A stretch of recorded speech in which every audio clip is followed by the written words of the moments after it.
A beef between two titans of the New York music scene hits the sex trafficking and racketeering trial of Sean Diddy Combs. Why 50 Cent was brought up this week during emotional witness testimony. Combs and 50, they've been at odds for a long time. And now, one of them is facing the possibility of spending the rest of their life in federal prison, and the other is not holding back or hiding the apparent joy they find in that possibility happening with a guilty verdict. The silence is deafening. The empire is crumbling. And the man who stands triumphant, the man who has spent a decade warning the world, is 50 Cent. Diddy, the ultimate showman, the mogul who lived and breathed public adoration. Sean Diddy Combs and 50 Cent. These two go back a long time. They have been rivals for a long time. And this week we learned that, at least from Diddy's side of things, this feud apparently went far beyond words.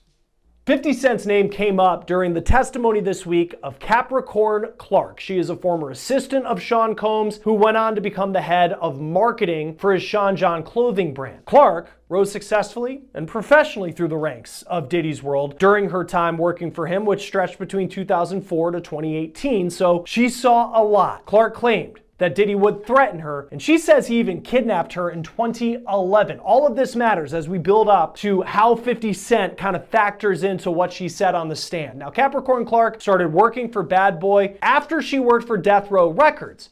Now, that's surprising, since Death Row was ran by perhaps Diddy's most hated enemy, Suge Knight. Clark said that one of her good friends had a baby with Suge Knight, and that's how she knew him. And in perhaps the most shocking story from her testimony, Clark claimed that shortly after she started working for Diddy, Diddy and his security guards took her to Central Park after dark, and Diddy said, quote, "He told me he didn't know that I had anything to do with Suge Knight, and if anything happened, he would have to kill me." It is an allegation that paints Combs as someone who is ready to take a life. But as Capricorn Clark's testimony continued, she brought up another rival of Sean Diddy Combs and another allegation that he made an ominous threat of violence. Clark testified, when working for Diddy, they went to a press event at MTV and 50 Cent was there. And just wait until you hear what she says Diddy told 50's manager. 50 Cent's real name is Curtis Jackson. He rose to fame in the early 2000s. You might remember songs like In the Club. You might remember that he was the leader of the rap group G-Unit. Now, 50 grew up in Jamaica, Queens, New York. Diddy, also a New York native. He was born in Harlem, grew up in Mount Vernon, New York, just about 20 miles away. And even though they both had success in music, they both rose to fame representing the city of New York and the rap scene there, they have been longtime rivals. In 2006, 50 Cent released a diss track about Diddy. So almost 20 years ago, this goes back a long way. And in that diss track, he says, quote, "Who shot Biggie Smalls? We don't get 'em. They gon' kill us all. Man, Puffy know who hit that expletive. Man, that expletive soft." Now, 50 is accusing Combs there of knowing who killed his friend, the notorious B.I.G. Christopher Wallace. Wallace and Puffy were incredibly close, but Wallace was shot and killed in a drive-by shooting in Los Angeles in 1997, and no one has ever been charged for pulling the trigger. This all happened during really the height of the East Coast-West Coast rap rivalry of the 90s, which involved Suge Knight, who we mentioned earlier. 50 Cent has also accused Diddy of orchestrating the murder of death row rapper Tupac Shakur, who died in 1996 in a Las Vegas drive-by shooting. This is Dwayne Keefe D. Davis. He was arrested in September 2023, and he is the only person facing charges related to Tupac's murder. But 50 Cent has continued to push the allegation that Sean Combs either knows something or did something for Tupac to end up dead, though Diddy has denied that. But in a 2023 Instagram post, 50 wrote, "Damn, so Pac got lined by brother love, LOL, time to lawyer up, expletive might get sticky," with a pic of Suge Knight in a car with Tupac. Diddy, who has a lot of names, Puff Daddy, Puffy, Puff, and Brother Love is one of those other names. Now, from Diddy's side of things, again, he's denied having anything to do with Tupac's murder, and he's also denied having anything to do with Christopher Wallace's death, and he's denied publicly having issues with 50 Cent. Here's what Combs said when is now a ghost. The only thing louder than his absence is the mocking laughter and relentless, surgical exposure coming from his longtime rival. We are witnessing the public psychological destruction of one of music's biggest icons. And it's all thanks to a man who saw the rot years before the federal government did. When we talk about Diddy's dark past, we're not talking about a couple of bad business deals. We're talking about the systematic, alleged use of his celebrity machine to facilitate a criminal enterprise of sex trafficking and forced labor. The secrets coming to light are grotesque, and 50 Cent isn't just reporting them, he's weaponizing the most disturbing evidence to ensure Diddy's humiliation is complete and eternal. Diddy is breaking down, not in a dramatic on-camera cry, but through his actions. The frantic deletion of his social media presence, the weak, corporate-mandated public statements, the desperate attempts by his legal team to control the narrative. This is the true breakdown. It's the loss of control for a man whose entire life was built on absolute control. And who is the chief architect? When he was asked about a beef with 50 in a 2018 interview with the radio show The Breakfast Club, Power 105.1 FM. Hey, yo, I don't have no beef with I don't know why. With Fifth. He loves me. He loves me. Do y'all really can't have see a it? beef? I mean, y'all can't see it. No, we can't see Y'all it, can't man. see that he loves me? But see, you really think that's hate? If you look at 50's social media, you can see he has a lot of posts about Diddy. And this is what he posted the day that federal agents in Miami raided Combs' mansion ahead of his arrest on the charges that he's now on trial for. 50 Cent posted on X, "Now it's not Diddy do it, it's Diddy done. They don't come like that unless they got a case." 50 Cent also included a link to his G-Unit clothing brand in that post. While Diddy in the Breakfast Club clip said that 50 Cent actually loves him and there was never a beef, on the stand this week, Capricorn Clark said otherwise. Clark said that she was at this press event at MTV with Diddy and 50 Cent was also there, all of this happening in New York. Clark said, quote, "After the interview wrapped up, myself, Puff, and Chris Lighty got in the elevator." Clark said that Lighty was an entertainment manager who, on paper, was managing Diddy at the time, but was also 50 Cent's manager at the time. Prosecutors asked Clark what happened in the elevator, and she said, quote, "Puff told Chris, because they were having some sort of issue, like, I really don't like all the back and forth. I don't do that. I like guns." The prosecutor then asked, "What's the issue with an individual?" And Clark responded, he had an issue with 50 Cent. She said Combs was very serious when he said that. In this case, it has become common to hear testimony from witnesses about alleged threats by Diddy. In fact, several witnesses have said that Diddy regularly threatened to fire people, to beat people, like his former girlfriend Cassie Ventura, and in this case, making a threat involving firearms to settle a dispute, per the testimony of someone who was one of his closest associates for more than a decade. Invoking gun violence and some sort of veiled threat, that could be scary for some, but apparently not 50 Cent. On Instagram, 50 posted right after his name came up in the courtroom, quote, cut, wait a minute. Puffy's got a gun? I can't believe this. I don't feel safe, with a picture that looked like an AI image of 50 Cent on a movie set looking serious. And he wasn't done. Shortly after that, he posted another AI image on Instagram of him in a Yankees hat with a very scared look on his face with the caption, "Oh my goodness, itty bitty Diddy wants me dead. I have to lay low." Sad face emoji. "I think I'm gonna hide out at the playoff game tonight, LOL. Then the next day he posted what he did that night. He went to the NBA playoff game between the New York Knicks and the Indiana Pacers in Indiana. And you can see him here in a picture on the floor in a shirt that reads, quote, "Free Diddy," playing into the trolling that 50 Cent has done to Sean Combs over the years, even before Combs was ever accused of what he is on trial for. Now, Combs' trial is expected to last another month at least. He's charged with racketeering, sex trafficking by force, and transportation to engage in prostitution. He has pleaded not guilty. Join us now to talk more about the trial of Sean Diddy Combs and everything that's of that loss. 50 Cent. The most disturbing things 50 Cent has revealed and amplified revolve around the concept of the freak-off parties. Diddy may have thought he bought the silence and loyalty of his victims, but 50 Cent, through his forthcoming Netflix docuseries, Diddy Do It?, is giving the silenced a megaphone. The revelation is not just the alleged acts themselves, which are shocking enough, but the sheer, organized nature of the alleged abuse. 50 Cent takes the police discovery of over 1,000 bottles of baby oil and lubricants during the raids and turns it into inescapable, global ridicule. He creates AI images of Diddy at an absurd baby oil fashion show. It's a relentless, psychological attack that takes the legal evidence and turns it into a cultural signifier of depravity. Diddy can deny the charges, but he can't deny the punchline. He can't erase the public image of the baby oil freak-off king. That is the kind of trolling that ends a career. 50 Cent is also exposing Diddy's past attempts to co-opt his rivals. He's been open for years about feeling going on inside the courtroom is Afi Patterson, civil and criminal defense attorney. Thanks for taking the time to be with us. We're focusing on what was a minor moment in the grand scheme of everything we heard in the trial this week, but there's this anecdote that Capricorn Clark told about what related to 50 Cent, but what Diddy allegedly told 50 Cent's manager at MTV during her time of working for Diddy. What did you make of that? Sean Combs saying, I don't like the back and forth, but I like guns. I think it goes to the overall case. They've been saying that Diddy was a dangerous guy. If he made a threat, he could back it up. And I do recall reading that she said that his demeanor was very, very serious. And knowing his history, his violent history, knowing about the beef between Biggie and Tupac, I think that it probably frightened her.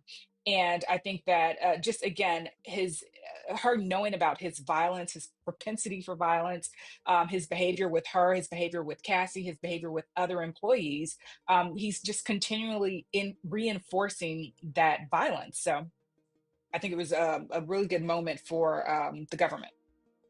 Yeah, it's just, and it seems like there are these little moments along the way where there are some celebrity names that pop up. This case, it was 50 Cent. We heard earlier in the trial, Usher and Neo were at a dinner where Cassie was allegedly assaulted. It was unclear whether they saw that, but it was said that they were there.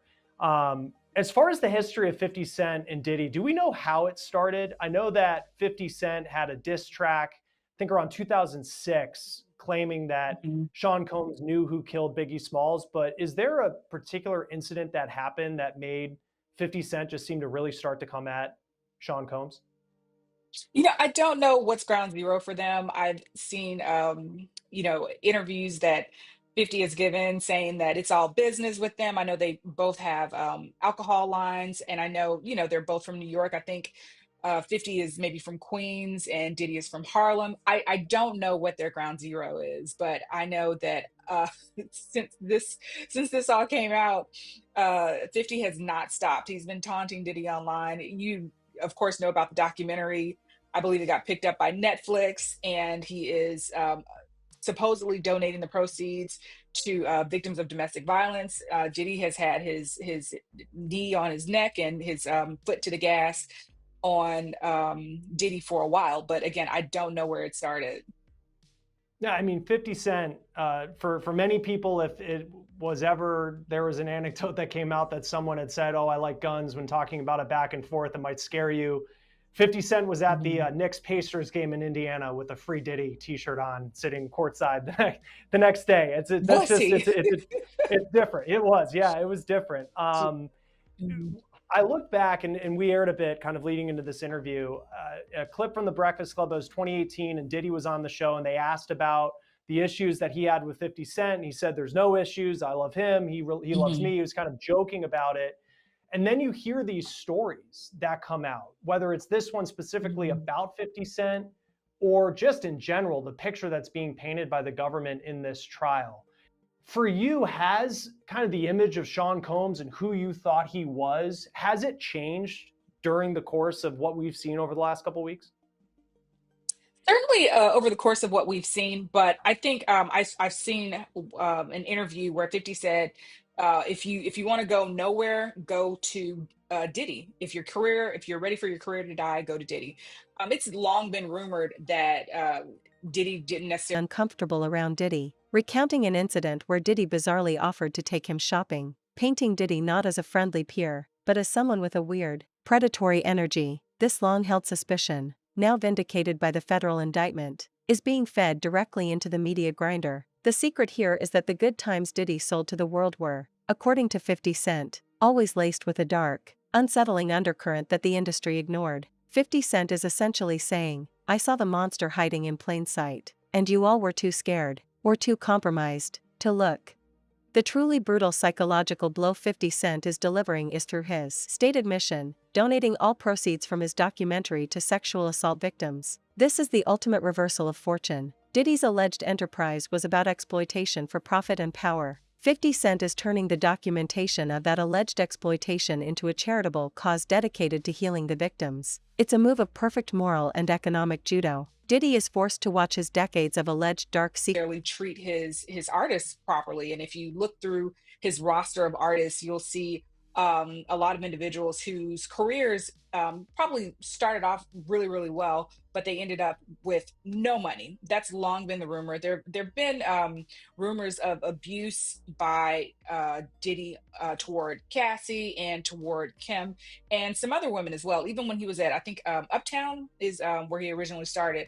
So there have always been rumors, but nothing really solidified and verified like we've had in this trial. It's been awful. I think it would be awful for anyone. I don't think his reputation is in the business world certainly will never recover. And even if he's found not guilty, his name is mud. I don't think that it's recoverable. I think everybody is extremely shocked, especially just some of the sexually explicit things. We have a huge morality issue in America. So anything that's like a little deviant is just not going to be really good for you. So I think everybody's a little shocked. I'm a little shocked and appalled and horrified, and I think a lot of people are. But this is not what we knew. We knew some things weren't right, but we didn't know just how wrong they were. And I feel like we just knew because I mean, we all grew up, whether it was, some of the roles he had in movies and I mean, he was everywhere and then his brands were everywhere. And it's like Making the Band was such like a hit show on MTV back in the Hmm. day. And there's that famous scene where he has all the contestants walk to Brooklyn to go get, I think it was Junior's cheesecake. And he's yelling at Hmm. people. And then it seemed like everyone around him in any documentary that he did, it was like, oh, that's just Puff because he's always just so angry. And then it's just this whole other level in the trial where it just, as an attorney, I mean, how effective has the government been as you just read, and we can only read transcripts really and kind of hear from the people we Hmm. have in the courtroom, but just at this point, how effective has the government been in painting the picture of this isn't just someone who was a domestic abuser, this isn't someone who was just a mean boss, but this was a racketeer who was running a criminal enterprise. Yeah, and I think the forced labor issue. I think they've done an excellent job with that. With the transcripts I've been reading, a lot of the people are saying that they worked for 20 hours. Like that's the magic number, 20 hours straight. They, on a good day, we heard you'll get 4 hours of sleep. On a bad day, you'll get 4 hours of sleep. I think one of the what is it, a bodyguard said, if you sleep you're getting fired, like it was more rhythmical or rhythmic than that. I don't know, but you couldn't sleep around him, and I think that's what we saw with Making the Band. But again, we really didn't believe it. We thought it was for entertainment purposes. We didn't think someone could really act like this. And if an employee gave any pushback, uh, you know, they would either be terminated or they'd be threatened with reputational damage. They would be threatened with being blackballed, or they actually would be blackballed. And I think the government is doing an excellent job of proving forced labor. And on that forced labor part, because on one hand, and I found it interesting, like George Kaplan, who is a former personal assistant for Diddy, like detailed all these, witnessing the abuse, he said, of Cassie. And then he was someone who would start work at 9:30 in the morning. And I think he said sometimes he went home at 7 o'clock in the morning the next day. And that's just what it was like. And he still, at the end of his testimony, said something along the lines of, he respects Diddy as this business person. Be monetized, not by him, but by his greatest enemy, and for a cause that directly benefits the people he allegedly harmed. The secret is out, and now the story is one of justice, not just gossip. And Diddy has been cast as the villain in his own final scene, directed by 50 Cent. From the heights of Bad Boy to the depths of a federal indictment, the fall of Sean Diddy Combs is one of the most staggering collapses in celebrity history. But the architect of this public final humiliation isn't the FBI. It's not the relentless civil lawsuits. It's not even the unsealed evidence. No, The man holding the sledgehammer is the same man who's been trolling and warning us for years, 50 Cent.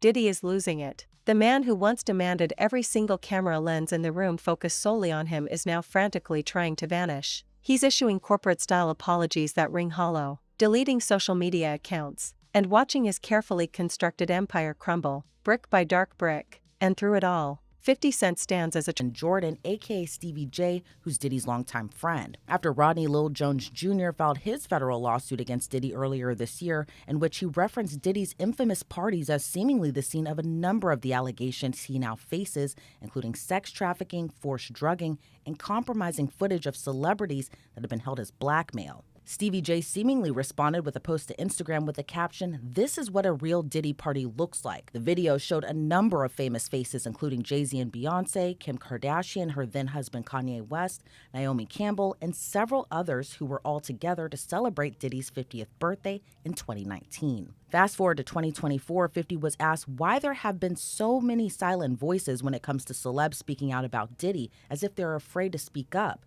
50 replied in part, "Some of them were involved at the parties and enjoyed themselves, so they don't know what the F is on the tape or what's not on the tape. So they're not going to say anything because they might have had too much fun." And then you've got other people who look at it and go, "Well, that's not my business and I don't want to be in it." Then you got a part of our culture that says that's snitching or dry snitching. It's uncomfortable for me to say what I said because I've been saying this stuff for 4 or 5 years. Everybody else is not going to be as comfortable as I'm saying it. 50 Cent then alleged there's one famous friend that is aware of Diddy's alleged disturbing behavior. R&B legend Mary J. Blige, who got her start at Diddy's Bad Boy Records, has been a longtime friend of the embattled rapper and producer. But she reportedly has a great relationship with 50 Cent as well. When asked if Mary J. Blige reached out to 50, he responded, no. You know what? Mary never reached out to tell me not to F up Puffy because she knows he does that stuff." As Diddy and 50 Cent have long been in the rap game, they share another commonality, and that's 50 Cent's ex-girlfriend and the mother of his youngest son, Daphne Joy Navarez. The actress and OnlyFans model was named in Rodney Jones' suit against Diddy as she was referenced to as an alleged sex worker of Diddy's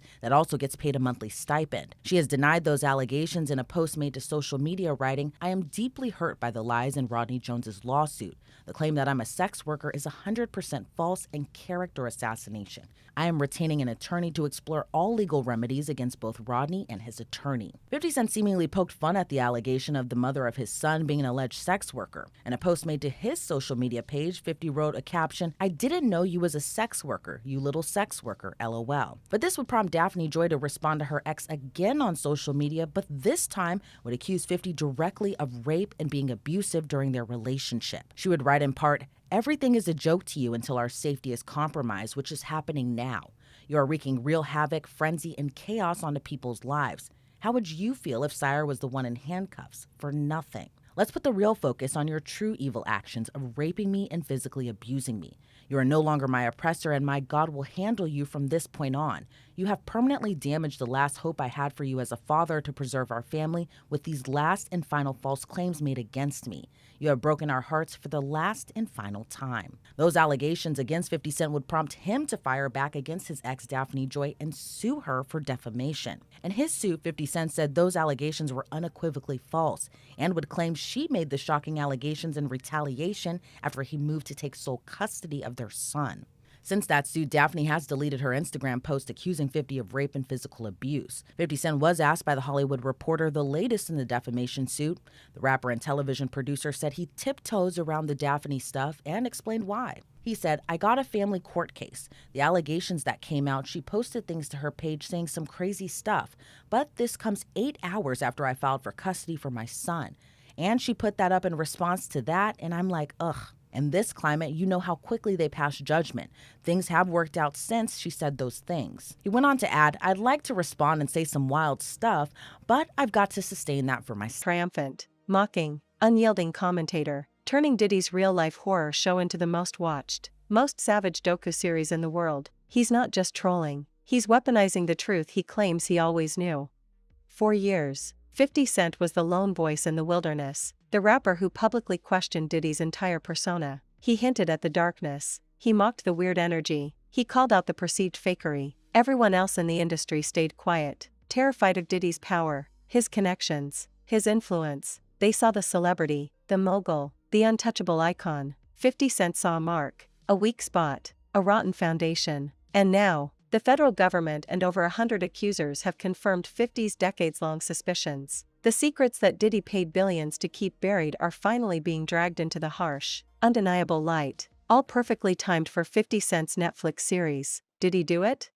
The most disturbing secret 50 Cent has amplified, the one that has visibly sent Diddy into a spiral of panic deletion and hollow public statements, is the sheer, alleged criminal architecture of his life. Diddy wasn't just throwing wild parties. The federal indictment, which 50 Cent has been referencing nonstop, alleges a decades-long pattern of racketeering, sex trafficking, and forced labor. This isn't a lapse of judgment. This is an alleged enterprise, a system where the trappings of celebrity, the private jets, the high-end hotels, the endless supply of champagne, were allegedly tools of coercion and exploitation.